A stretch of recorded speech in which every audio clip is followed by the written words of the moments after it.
Hey guys, welcome to this episode of Hangroff TV, where we're talking on our playlist about the fulfillment blueprint. Remember what that means. That is the passion plan you would pursue when making money doesn't matter. And we're going to talk about, does making money matter in the realm of all eternity? Well, you're going to find out today. So stay tuned here on Hangroff TV.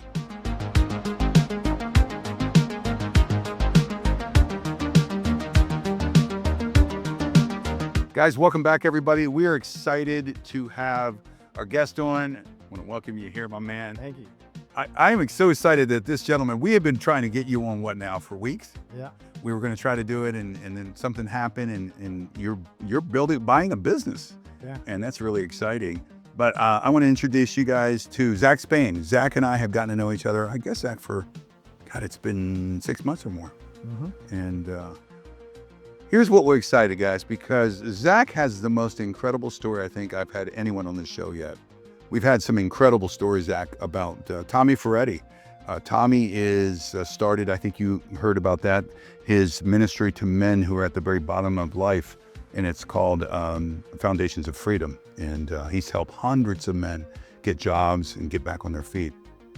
And I think you'd agree that's incredible, right? Yeah. It's just amazing. The other gentleman was on.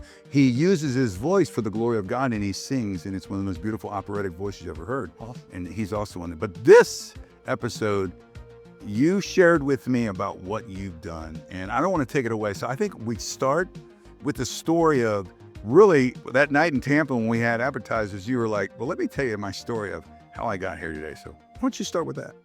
All right. Yeah, I think my upbringing was I was born by a mother and father that both had addictions in their family. Yeah. And so since I was 12, I had a 29-year porn addiction. And, that moved into, I've always believed in God and guardian angels. I didn't really believe the Bible was accurate, and I didn't believe Jesus was actually a real person. Is that right? Right. So I went through this world, middle school, high school, great at grades, school, academic, and really found my passion with baseball at the time and almost idolized that. I was really did well middle school, high school. I think I still have a record middle school. I batted 717 Batting average? in 8th grade. Yeah. 4 home runs. I played a little baseball middle school, Little League, and I started at 1,000 and went down from there. One bit it. I used in 8th grade the bat that Albert Pujols threw his whole career, the same size and weight He's used that size bat. at 8th grade. Oh my goodness. So I was a monster. 24 home runs that year. Moved to Arizona, played baseball all year round, but found my identity in sports, getting good grade, kind of people pleasing, right? And then that led to, the addictions, drug and alcohol through high school. My dad was a poor father that raised me. I don't think he ever made more than 40,000. And I bought my own clothes since I was about 11 years old. Oh my God. So fairly independent. So Was it just you or you and siblings? just me. Yep. Dad was a single father. My parents split when I was 4. Oh, And so dad raised me. Grandma was a big influence. yeah. Um, and yeah, I think high school, you're going through puberty, Yep. you're good at sports, Yep. drugs, alcohol come into play. And I think, my story really from like 17 years old to about 27 was a really dark period of my life. Wow. I was searching things of this world, trying to find love and with drugs or intimacy or women. Success. I think I made I my think, don't you agree that when you're that age and you're so influential by television, media, yeah. that you think, well, this is the pathway everybody's heading, and the world says this is the successful way. Yeah. At 22, I made my first 100 grand. I had the girl, the car, and the house, the career already at 22, That's incredible. doing drugs. I can tell you what I made at 22, about $632 every 2 weeks. I was in the Navy. Yeah, there you go. No money at all. Thanks for serving. Yeah. Yeah, man. But at 22, I'm pondering these questions of like, is this it, God? I did all the things that society said except for having getting married and having a kid, the ESPAR. And I'm unfulfilled, unhappy, lonely, Yeah. uh, and there's no joy or happiness in my life. Yeah. I'm searching for all the buckets in life: drug, alcohol, women, money, status, fame, even. Sort of searching this planet for, intimacy in the Absolutely. long Yeah. buckets. And Fulfillment, like we say here, the fulfillment thing. Yeah. yeah, You want to be fulfilled. and I think I hit rock bottom when I was in 2005, Hmm. and found myself, crying out to the Lord, crying out to God. Like I found the lie that I told myself doing drugs and alcohol is that I was a social drinker. Took me 8 times, Hank, getting arrested to figure out I had a drinking problem. Yeah. I have a problem. Not the fourth or not the fifth. It took 8. I don't have a problem. It's just a coincidence that these guys keep showing up. Yeah. And the other lie that I told myself too was I do drugs socially, right? And I found myself waking up on a weekday, early 20s, Yeah. doing some leftover drugs from the night before. And I just hit rock bottom, crying out to the Lord, literally crying out, like, what am I doing with my life? Now, I don't know how far you on down the road you'd want to share, or you feel comfortable sharing, but you had shared with me some stories of some people. You've even hung out with some pretty famous people, but Yeah. you were getting pretty wild out there. I was wild. Yeah. That was the early 20s. So I got baptized in the Christian faith at 27 years old. So I hit that kind of rock bottom, 23, 24, Yeah. 25. Yeah. A Um, lot of people do. but, from party animal in Las Vegas, I had a good buddy. He was a roommate that was a 7-time UFC world champion. So I've been ringside. So you're in the inner circle of famous people. Joe Rogan, I did blow with Joe Rogan and Tito Ortiz and Liddell in those days. Yeah. And we'd be ringside, and he was on pay-per-view. Or what? You might hang out with the Kardashians. They show up there all the time. Right. They never know. Yeah. Well, we had one trip. We were at the same place Paris Hilton was 3 nights in a row. Like her tables. Yeah. You're right there, and you're Our bodyguard, like our UFC, their fighters, were always hanging in that area. wrestling with her bodyguards. But and that just left me kind of emptiness, going down that wrong, going down. How old were you then? I was 25. 21 to 24. Just so this was not a one incident thing. This was like you were in an inner circle of people where it might be Vegas one time, it might be LA one time, it might be somewhere, Dallas. I was a socialite. I'd go out 5 to 6 nights a week. Oh my God. And not did I Not a party until 1, 2 in the morning. sometimes. Yeah, and it was like I really craved intimacy from people, and so it was like friendships, but when common denominator is like drugs and alcohol, Yeah. it's not a good. Do you think, I want to make this very conversational because I mean, I need to feel comfortable because we're sharing, we should probably call this bro talk, right? I like that bro talk section. We don't drink beer, we can have a coffee. Bro talk. Let's be bros right now for a minute and share up. So that's interesting you're saying this. My book and my story. I'm not here to talk about that today, but in the book, I talk about back in my later life, 40s, right? I was serving God up to 43, 20 years of serving, and then all of a sudden I spun out, right? Now, how did I spun out? I'm such a strong Christian. Well, I think the pain gates that I went through. I talk about the pain, remember? Yeah. The pain of church, the pain of losing my parents. But I would go to places like Vegas and New York City and LA and Miami, and it's like I lived this alter ego. Right? The one, when I'm home going to church and I'm thinking, Jesus, just let us make it. Yeah. But at night, I'm on one example. I don't know if I told you the story. So I'm out in LA with a very well-to-do alarm company, and they have a lot of money. The new restaurant's called Sir, S-U-R, and it's one of the ladies on the Housewives of Beverly Hills. She opens it up. He goes, let's go out there. So he drives this Rolls Royce out there, and we're on the car, and pulls up. And this place, because it's brand new, in today's dollars, say today, because it's probably around 2009, 10, Right. wanted the cover charge for a table almost $6,000. Wow. Yeah. And you were probably dropping money like nothing. That was nothing by dropping 6,000 back then. Yeah. I had a $10,000 week in Vegas and not gambling. It was mostly Sure. party, alcohol, table sale. My craziest night in Vegas, I went to 6 clubs and we got thrown off of 3 major casinos property. Mandalay Bay, Caesar's Palace. Been there. Yeah. Wait, you were at like 6 different properties in one night? Yeah, so I went to the 6th, which was a strip club, at 1 PM the following day. We were going to the 6th. So you already started at the 6. No, no, no. Oh, okay. Uh, Oh, you began at one club, and by the end of the following day, following day. you're still out. Yeah, 6 AM came. We were going 10 AM. We went to the next one. The last one was at 1 PM the following. My. Yeah. And when did you start? Like at 9 p.m. Yeah. in the evening the night before? Yeah. And got thrown out of 3 places. Yeah. That's a whole nother story. But that was like 20s, 22, 23, 24, yeah? Yep. Yeah. Wow. I was a party animal for sure. What happened?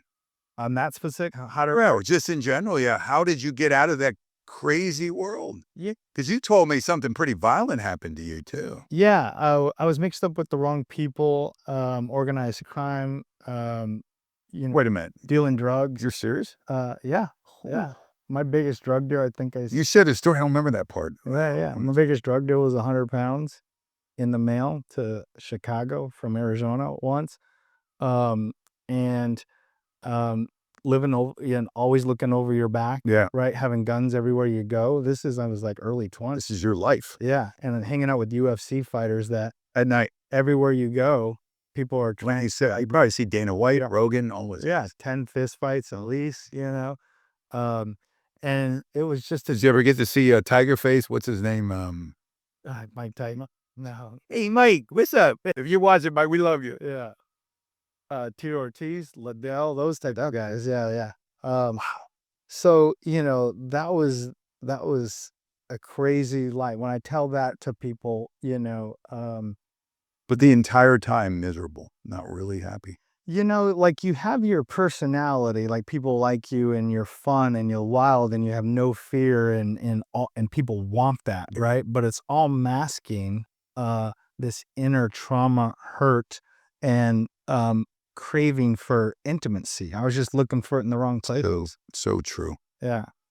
Yeah. So true. And all that pain that we're carrying, we're in these painful experiences we call pain gates, in the manhood frequency.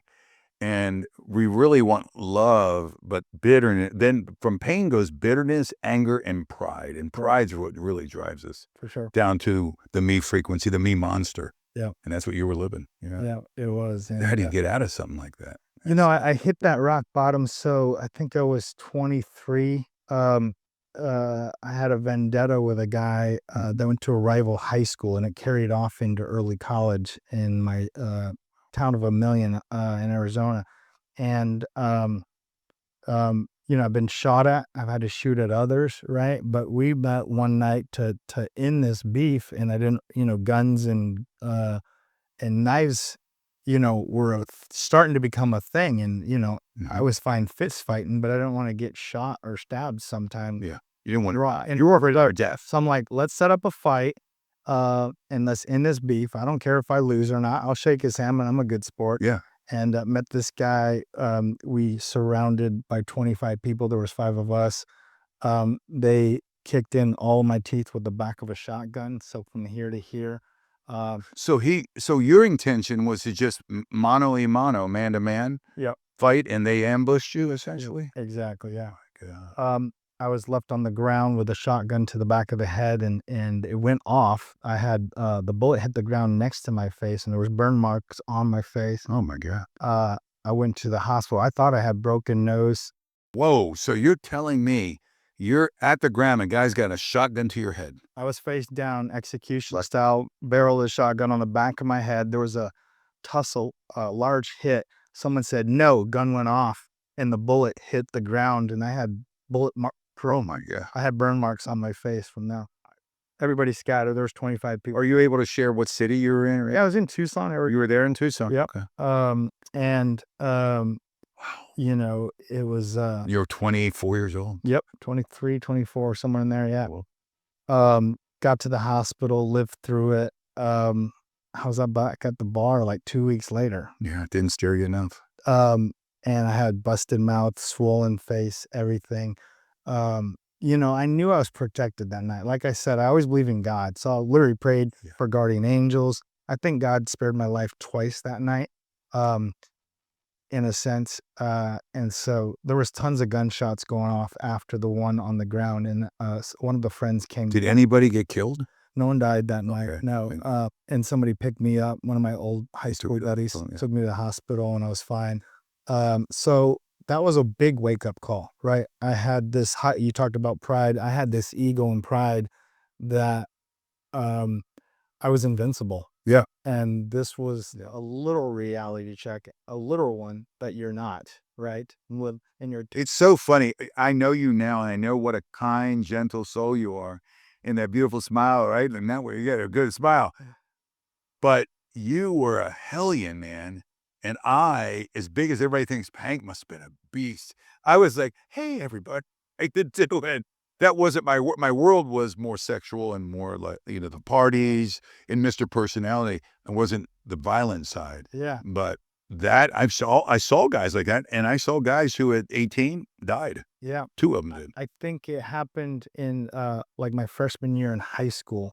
I was athletic. I was a baseball player. Yeah. And there was a different bully, right? Hispanic guy type, and we met at a park. There was 300 people there, and you know, I knocked him out in front of that many people and became instantly popular. You were the king of the hill. And at that moment, Yep. Hank, I said to myself, people respect you if you're tough. Wow.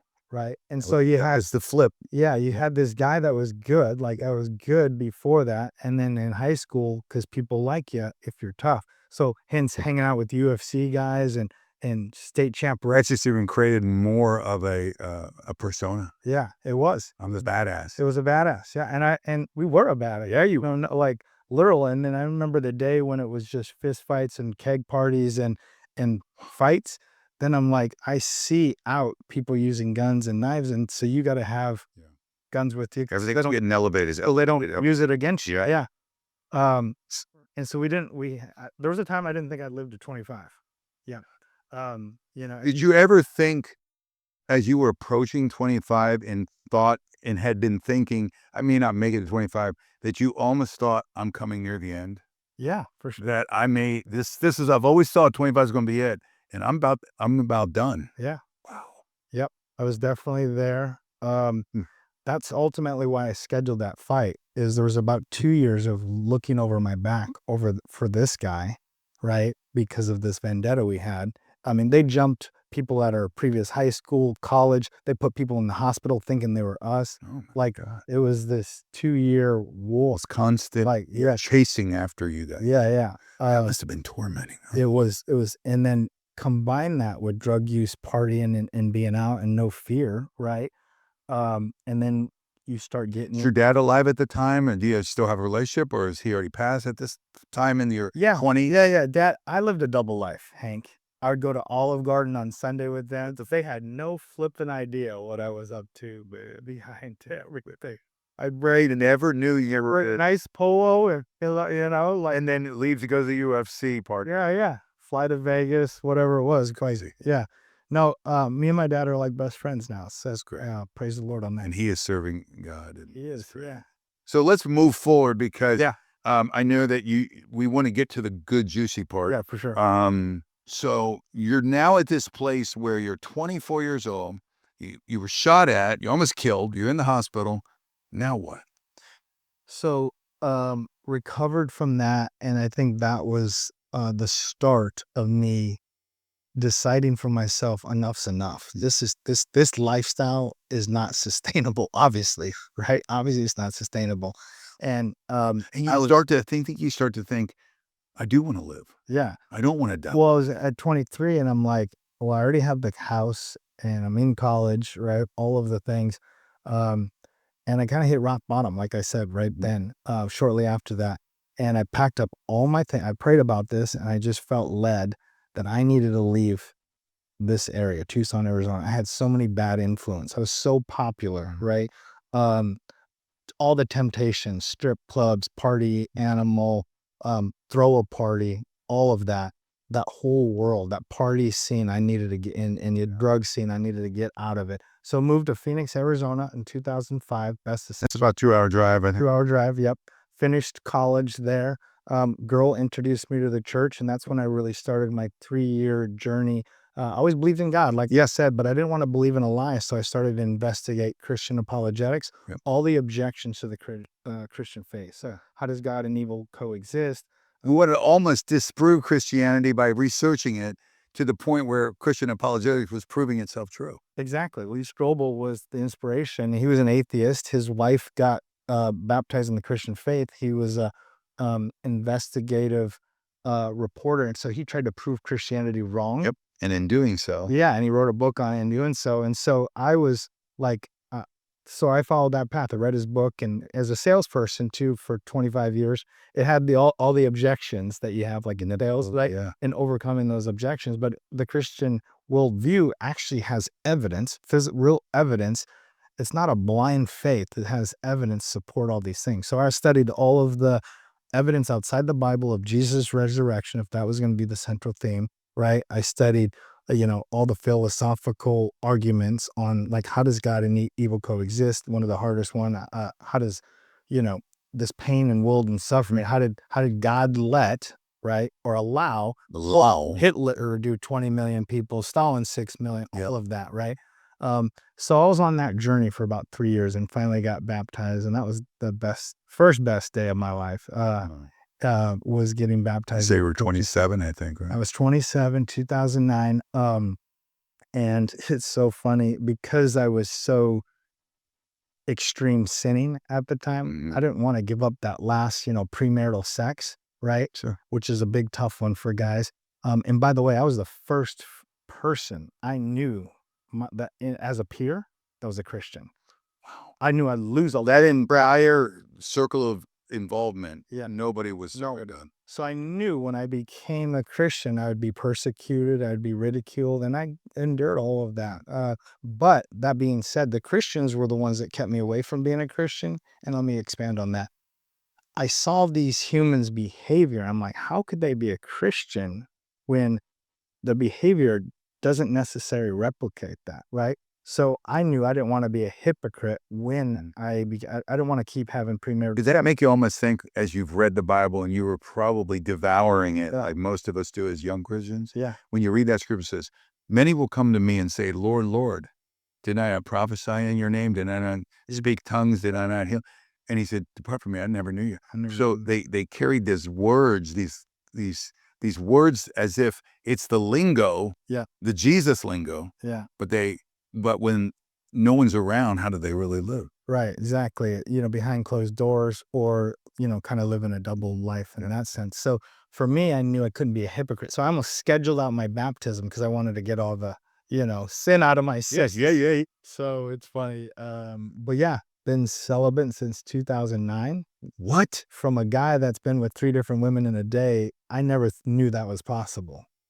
Wow. Yeah. And so God really worked on my heart. It was 180-degree change. And I think it's something very interesting that people know about you.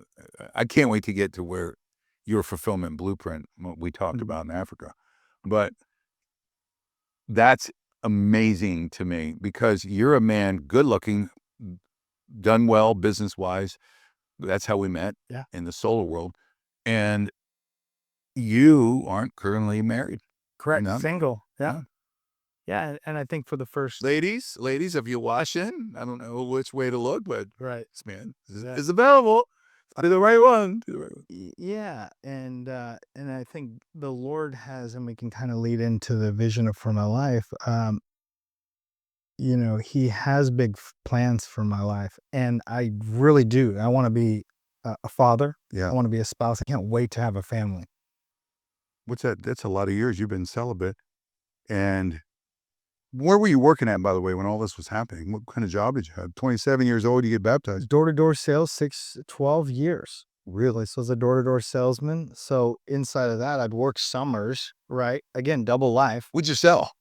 Uh, I sold educational books and software for 6 years. Yeah. Yeah, those crazy book guys and Really, encyclopedia kind of a bless. Yeah. yeah. Then I did alarm and security sales. I You and I knew that. Yeah. Yep. And then also did solar sales inside of that door to door. Yeah. So A lot of people think we're crazy when they hear, and I'm sure on the show they'll go, you literally knocked doors. yeah. People don't know that you and I both done that. Yep. And when I first got started knocking, it was 80 hours a week, cold showers, right? Crazy. It was like a fraternity, like cult type thing. Really? Yeah, 80 hours a day. Yeah. And we knocked on doors to find where we're going to live for the summer. Oh my goodness. Yeah. Anyways, so yeah, early 20s, I was running an organization. You had 30 guys, taking them across United States. You go through door to door sales, 100% commission. So yeah, I've been salesperson majority of my life, and that's always been a fulfilling um, industry in the sense of I call it like mastering communication, being able to get someone to trust you and move you from A to B to C Yeah. to represent a product or a service. So, and I think from that time in 2009 when I got baptized for almost a decade, I walked my faith.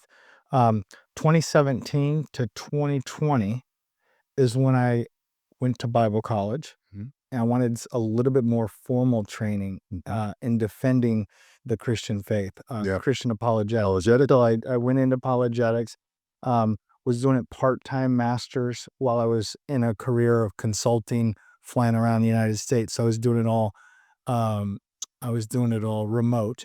And I was leading a Bible study, living in California in Bible college. And I'm like, all right, God, what do you want me to do on this planet? What is your will for my life? Right. I led a group, it was called a Rooted series. And we had an hour prayer corporately, an hour individual prayer. And I never prayed much more than 5 minutes as in one sitting. Shining in it. Yeah. And so during this exercise, I just had a flash of, we prayed about 40 minutes individually and then 20 minutes Corporate. listening. Oh. No, listening. Just listening to. Listening to the Holy Spirit. Like, Ooh, and I like that. I had this kind of like a blurry vision and just said Africa. Um, and backing up a bit, I did a mission trip in Africa. My first one was in 2012. I've since been in 2023, 2024, and then 2025.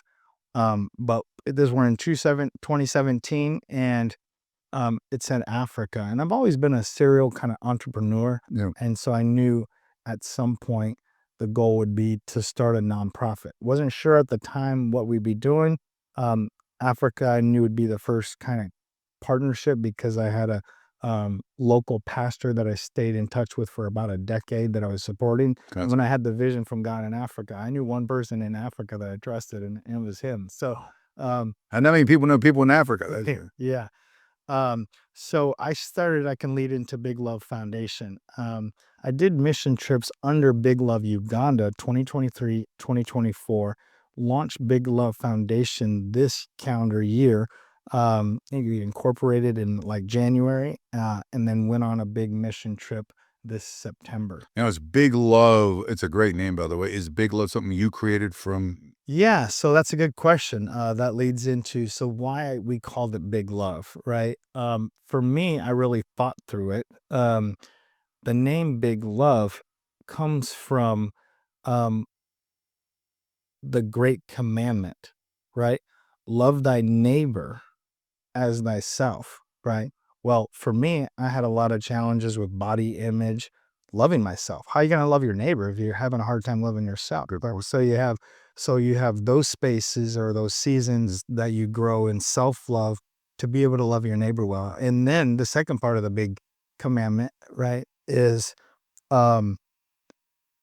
love thy God with all their heart, mind, and soul, right? And I've had challenges with that. I've cried out. I can relate to David, how he lamented, cries out, like, what the God, like, Where are you? yeah, where are you, or why, or what the heck is this? And so I think the name Big Love is really inspired out of that, right? Because that's the great commandment that he had us do. And then secondly, our mission statement is out of the Great Commission, right? Like- And that's empowering disciples and baptize them in the name of Jesus, right? Go So me. for me, the model after going to Africa 2012, 2023, I saw they used a tool drilling a water well. And because of the location of the water well, it'd be a church plant. And because they didn't go drink out of a hole in the ground over here, dirty water, and because all 1,000 people would drink on come to the property, eventually they would hear the living word. So it'd be a church plant. So it's strategic in nature. Incredible. So for, $6,000 drilling a well, we did some solar components. So our one of our first projects this year, we acquired a 1-acre piece of land. We drilled the well, did a church plant there. The first week we had 31 new believers. A few weeks before that, 60 new believers, right? So inside of the Great Commission. Let me walk you back real quick to ask you a question. Yeah. You have a passion for putting the well in. Can you explain to everyone why it's so necessary that clean, deep wells are drilled because of how these people would normally get water and what they drink? Yeah, so we're going to show the video here in a second, right, so people can see it. In Uganda alone, there's 20,000 villages without clean water. And there's many diseases that people suffer from having unclean water. A few years ago, I visited this community and I saw the area where they were getting water out of the ground. And there was plastic in the water. I know the animals were drinking out of the same. And so I started working in America for a solar manufacturing battery company. And I was able to ask them for donations of the battery and the solar panels to be able to do the system.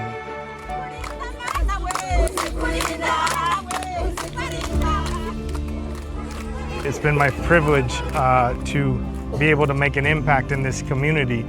This is a pilot. This is the first one in the village of Rusalario, where we did a solar-powered clean water well. This will serve a village of 1,000 for about 20 years as far as the water cap table. So this is the clean water well. They drilled about 90 feet down to hit the clean water. They cemented it, they sealed it. This is a pump that's gonna pump up to the building right there. That is 600-watt solar panels. There's an inverter and a battery that can store and pump clean water for the well for 11 days without sun. So this can be used eventually for hot water. It can be a safe community hub.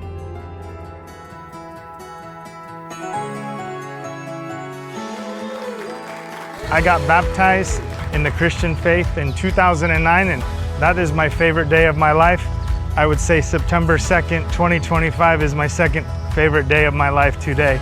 To be able to provide clean water for 1,000 and to spread the good news and to have a church plant here eventually, this is a very proud day of my life. This means a lot to Big Love Foundation because inside of the Great Commission, we're able to empower disciples and we're able to baptize new believers. The joy of the people here, was so extraordinary. The dancing. Nsemereirwe muno kurora mwatu amaizi marungi tunywa amaizi marofa muno abandi abakazi nibogezamu abandi ayente nizinyweramo amaizi ago gajja tuyamba kureberera abana bitu kutureberera emibiri yitu obuyonje bweyongeire hakyamani muno kyonka sawa zinu obwomezi bwitu bwapika aha kuterera kurungi munonga kandi n'abana bitu abamashomero nibaza kufuna embere nungi ezo kufuna ebirwararwara tibicyashuba kubaho.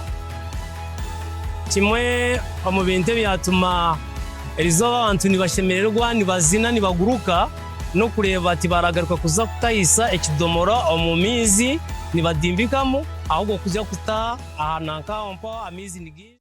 They live like. So, even backing up before that, what I've discovered is if you speak to someone's physical need first, Yes, it allows you to then speak to their spiritual need, that's a good point. right? So if you're serving somebody, Yeah. right, what better item than a basic item like clean water, right? Mhm. And when I went in 2012, I saw the conditions. They would drink out of a hole in the ground, um, about the size of a swimming pool, but mud infested hole in the ground. Animals would drink out of the same hole in the ground. When an animal died, the entire village would get sick, right? Disease, and just gnarly conditions. Oof. Um, and Dysentery, I mean, everything. You would, and then the rotted flesh is getting into the water.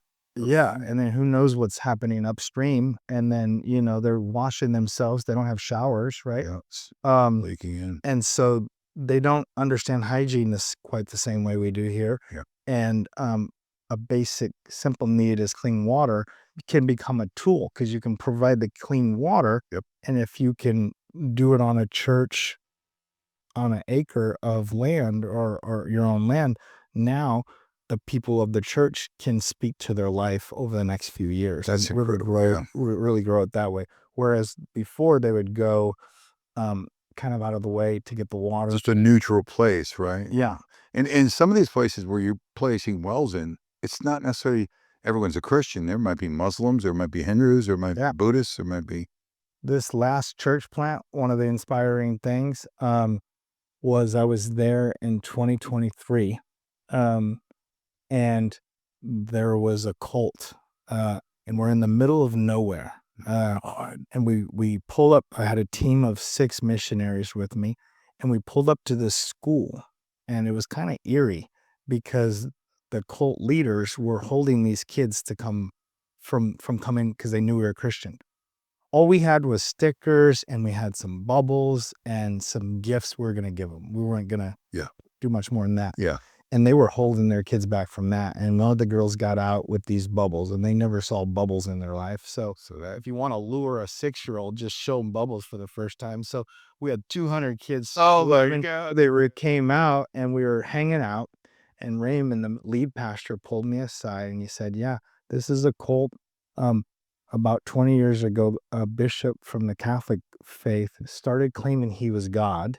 And we're in the middle of nowhere. Oh my. Nowhere. Like this wasn't a high trafficked area where there's other missionaries. Yes, right. Like these kids are going to be growing up listening to this hogwash their whole life and kind of. Was this bishop still alive? So the funny thing is he died a year before and put his son head of the cult. I'm like, well, how are you God if you died? Like, come on, cult, right? Yeah. Anyway, and then how do people still believe it if he was proclaiming that he was some kind of God? Yeah. Then all of a sudden, I mean, that's what happened to L. Ron Hubbard. Remember Dianetics? The whole Scientology thing. Right. Yeah. Right. Oh, he was going to be. And so with the declaration that, oh my God, David, forget his last name, but the guy who's the now founder or the leader of the Church of Scientology, you can watch it online. Basically, he says, they all said, he announced it at the pulpit one day when they had this massive, it looks like a multi-level marketing kind of convention. But he said, we were announcing today that L. Ron Hubbard has gone on to the next universe or something. Like aliens picked him up. And they're all cheering. And it's the weirdest thing. And of course, David knew that he was going to be in charge. So he was all happy. He was like, yeah, I get to be the boss now. Yeah.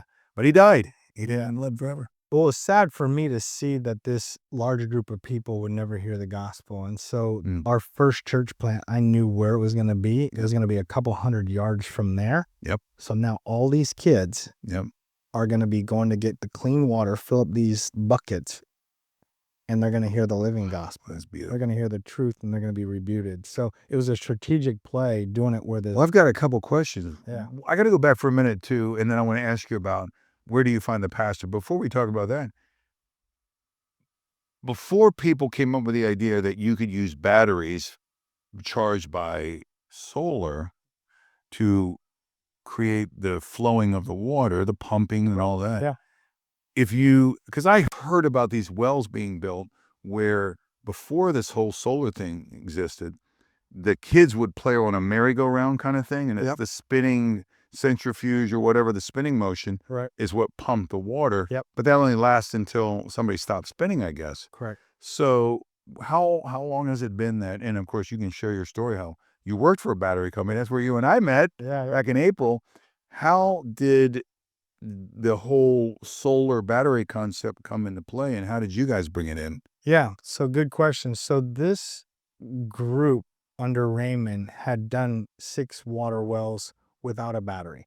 And it's the pump jack that you see, kind of like in the oil field. The pump. So what you're talking about, where they have an apparatus where they do a merry-go-round, it's simply pumping that same And the pressure building it up. building it up, and then they come with buckets to fill it up. Got it. So because I worked at a solar company that manufactured the batteries and the technology, I was able to talk to them, and they were able to generously donate equipment for 4 projects. So we did a church with solar and battery that never had electricity. Yeah. We did a medical clinic as backup power. They would lose power for 3 days, and people would just die. Can you imagine 90 babies? What country is this, by the way? Uganda, all Uganda, yeah. So can you imagine 90? So you're in the middle of operating and power goes out. Yeah. And if you're delivering your baby a month early And the power goes out. and the power's out and they need ventilation to keep the baby alive. So I knew people were dying at the medical clinic. Especially in labor. So that was an easy yes, solar battery Yeah. to give them power. We did a medical clinic. We did the church. We did a school of 180 kids. 90 kids lived there, right? Whoa. And they never had electricity, never. And then the clean water well church plant that's all powered by solar. So this entire compound, in lack of a better term, right, plot of land where all this was built. Yeah. How long did it take you to do all this? So that's a good question. Just importing the equipment. Yeah, where's it from? This is great. I realize this is good. Where are we at? Well, show us on the map. So the products were they left the port of China. So we had a co-manufacturing near actually Shanghai when they went, and then we went to. It took me 6 months to get it from that to Kenya, right here, Mombasa. There's Kenya. Mombasa. Okay. Now Uganda's landlocked, so I got the equipment stuck in import-export. They wanted $7,200 because we donated it, but there was a packing list, and God just worked his hand through all of this. Like we didn't want to spend $7,000 to bribe the import-export, and God just worked it all out. So it went from Kenya to Uganda, and we were out there in the sticks, Uganda. So the 4 projects, 2 or 3 of them were close together, and then one was way out there. But that trip was. How does this one? Okay, so here's a question. Let's take a step back. We're proceeding nicely in this story. How does one decide, of all the planet Earth and this continent, that you are going to decide to go to Uganda, and within Uganda, how do you find the right plot of land? Yeah, that's a great question. God. I'm pretty good at this. Right. Question answer. Did you get the answer? Did I get the question? That was all God. So if you remember back when I had that vision that said Africa. Yes. So I was kidding when I only knew one person, because I really did only know one person. So by process of elimination, that was an easy go. Start with that one. Pastor Raymond, he was a faithful.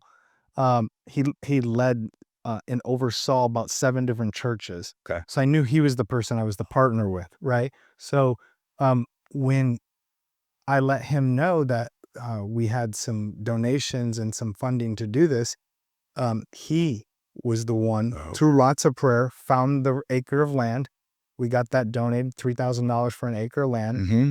We had to do a water test to make sure there was water on that before we bought the land. Good point. And then on that acre, you need to know where exactly to drill. Yes, it matches. Yeah. Mm-hmm. So again, God's hand was in all of this. We hit, and when they drilled this, they ended up about 120 feet down. Okay. Hit water. It'll serve this community 20 plus years. Whoa. Clean water. Yeah. Oh, man. Yeah. How big is the community? How many people did you say? 1,000 in this community. In this community. Before we were there was 80 believers. 20 families of 4, 80 believers, and they're projected to have 200-300 believers in the next 3 years. Just because of it's in the center of the village, Yeah. and they're going to put a school there Okay. and a church, like a home church. Yep. And the water well is going to be on one part of the property, and everybody. Was that of this plot of land? Yep. And the school and the church and the pump. Mm-hmm. You got the land, $3,000. Yep. $6,000 to drill the well. Drill the well. Is that the first thing that went on the land? Was the water? Correct. We had it leveled. Everything's built around the water. If you build it, they will come. So you give them clean water. Give them a cup of cold water in his name. Yeah. And Well, you give them the clean water, it allows you permission to speak about the living water, right? Man, isn't that beautiful? Yeah. So there's 1,000 people where were they getting the water up to this point? Hole in the ground, a couple 100 yards away, right? Well, probably a bit longer than that, almost half mile. Was it a city pump or was it literally just hole in the ground, just a reservoir, water? This is 2025. You're telling me that 1,000 people were still getting water, dirty water from... Hank, get ready for this. There's 20,000 of these villages just in Uganda. Oh my God. We want to Mercy. Yeah. Oh man. And that's just Uganda. What about the whole nation of the whole continent of Africa? Exactly, yeah. I mean, not everyone's like that, but there are a lot of the land masses with millions of people. So there's thousands of more to do just in that one continent. And the model of having clean water on one part of the acre and having a church plant and possibly a school there in the middle of a hub. Our next identified location, 2,500 village. Similar model for under 15 grand, under 15,000 real dollars. You can build a pumping station big enough to and cover 20,000 people. And if you look at, I coined a term, right? Because I raise money and I donate, myself. If 100 new believers cost you $15,000, the ROI is $150 per person to go to eternity. So I'm going to see these brothers along with you. Yes. In the next life. And I figure that's a good use of my time and money. And it brings me to a good point that I want to touch on for the people watching. Guys, I love to have our guests on, like Zack and Tommy and all these people. This channel, Handcroft TV, is what I would say, Zack, to be the agnostic of some sense. It's not necessarily preaching religion of any type. Yep. It's more built around the concept of business and your fulfillment blueprint and why are you on this earth. But we will never steer away and never shy away from our passion that everything that we do here at Handcroft TV is built on biblical principles, right, on Judeo-Christian principles, because we believe the God of Abraham is the God who, a God of faith, is a God who wants us to live the abundant life and the fulfilling life, right? Yeah. Have fulfillment. What else would we on this earth? Remember what you said? I thought about something when you were talking. I'm so glad we came back to it. Listen to this. Fulfillment blueprint. Now, think of the word fulfill. You get filled to the fullest. Isn't that what fulfillment is? Being filled to the fullest? Right. And the power of God does that. And it's because you had everything and you were miserable. Right. You weren't filled for anything. Exactly. And now look what you've been able to do. And when I hit that rock bottom, right, like I told you before, there was no joy. There was moments of happiness, but followed by depression. Fleeting. Yeah. When I went on my first mission trip in 2012, the tears that I had, the joy of serving somebody that could never repay you. It is much more blessed to give than to receive. Yeah. Exactly. So for me, that's where I really found my fulfillment and joy, when I can do something for someone that never can repay me. I mean, I won't even meet those I won't meet every 1,000 person that's drinking from that water well today in all the generations. So let me share this hopefully this impacts this way it's been doing me. We talked before we got started, guys, on the program today. And it was the idea of what's God doing in your life? Yeah. And I shared some very, interesting things that's happening. And all of it is tied around getting up at about 2:30 in the morning every morning and God going, hey, you want to talk for a minute? Yeah. I'm like, okay. And having these chats for an hour, 2 hours, 3 hours, it depends, 5 minutes.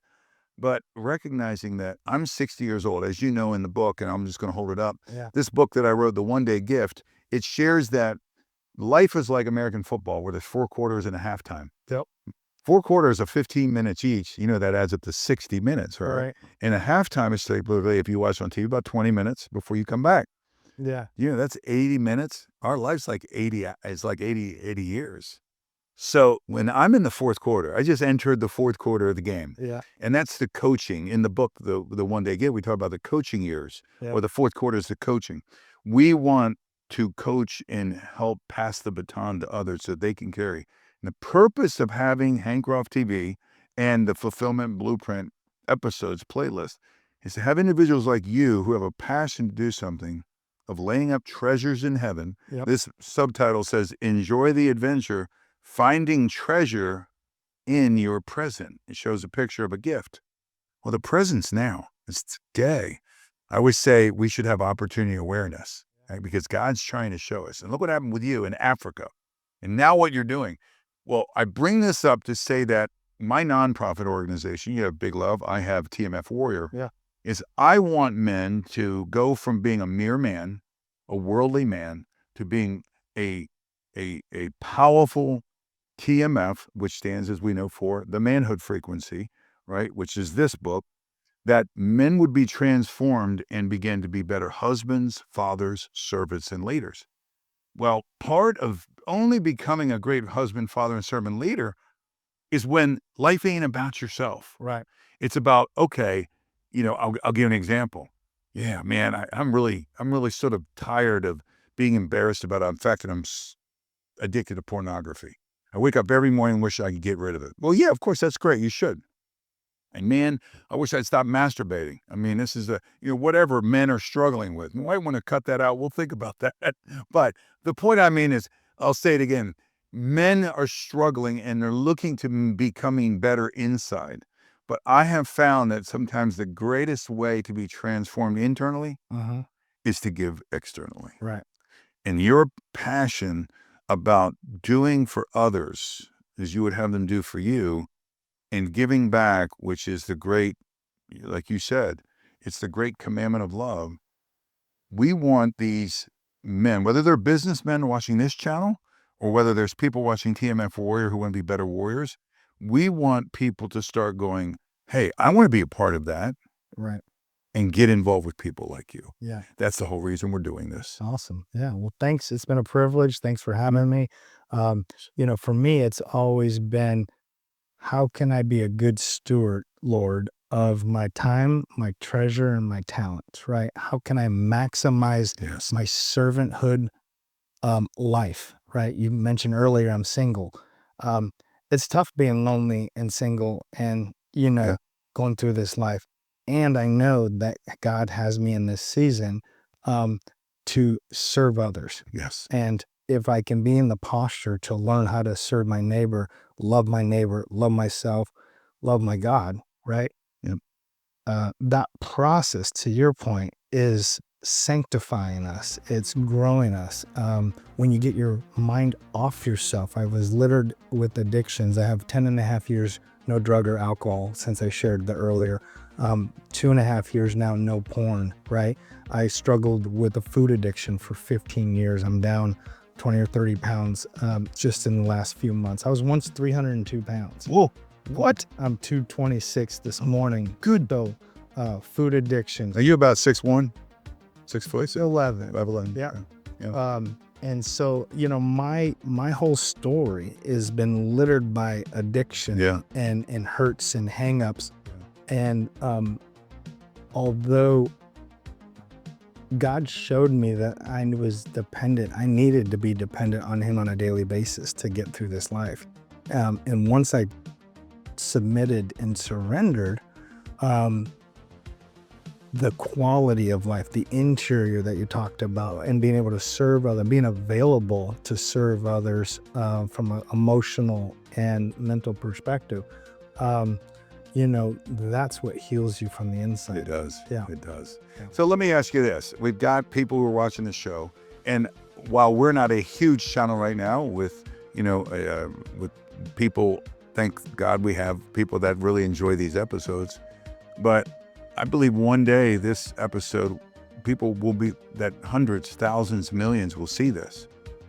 If they wanted to get involved in your fulfillment blueprint, and making this happen, do you have a website? Do you have a place they can go to leave a donation?